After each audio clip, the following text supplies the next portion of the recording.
Accueillie au pied de l'avion qui l'a embarqué partant de Kinshasa, la première ministre Judith Suminwa est arrivée en Kamba, Nouvelle-Jérusalem vers midi de ce samedi 21 décembre 2024 par le vice-gouverneur de province Prosper Ntela, représentant le chef de l'exécutif provincial en itinérance dans le bas-fleuve, mais aussi du président de l'Assemblée provinciale Papi Mantezolo, ainsi que quelques députés nationaux et provinciaux élus du Congo central venus pour vivre l'événement. De l'aéroport à la résidence officielle du chef spirituel de l'église kimbanguiste, la première ministre conduite dans un cortège dans lequel se trouvaient plusieurs personnalités politico-militaires et quelques croyants de l'église a été ovationnée sur son passage par le fidèle kimbanguiste. Prenant la parole devant la résidence où les décors étaient plantés en présence du vice-gouverneur, Judith Suminwa Tuluka s'est dit fière et honorée par l'accueil chaleureux lui réservé. C'est un honneur pour moi et un réel plaisir d'être de nouveau ici à Kamba, mais c'est la première fois que je suis ici en tant que première ministre chef du gouvernement de la République démocratique du Congo.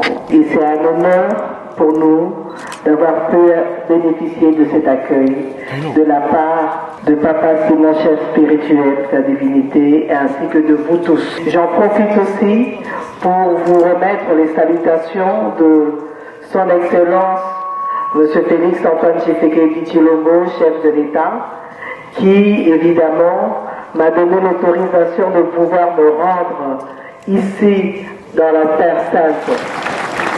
Naye Namboka Yaba Kokonangai en tant que première femme,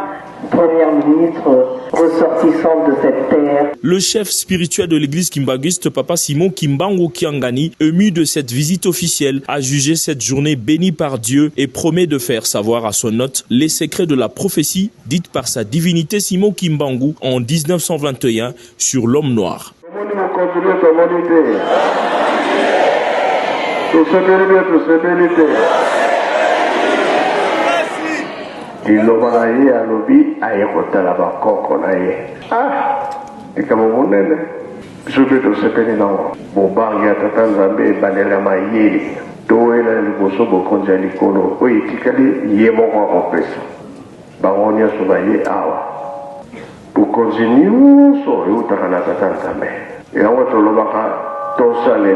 La journée du samedi 21 décembre était uniquement culturelle, au cours de laquelle toutes les délégations présentes à la Terre Sainte ont été présentées et dimanche 22 décembre sera consacré au culte et à la remise des présents. La chef du gouvernement et les vice-gouverneurs de province Prosper Ntela, ainsi que toutes les personnalités présentes vont quitter Kamba, Nouvelle-Jérusalem, après la visite du musée du prophète Simon Kimbangu et les autres sites touristiques créés sur place.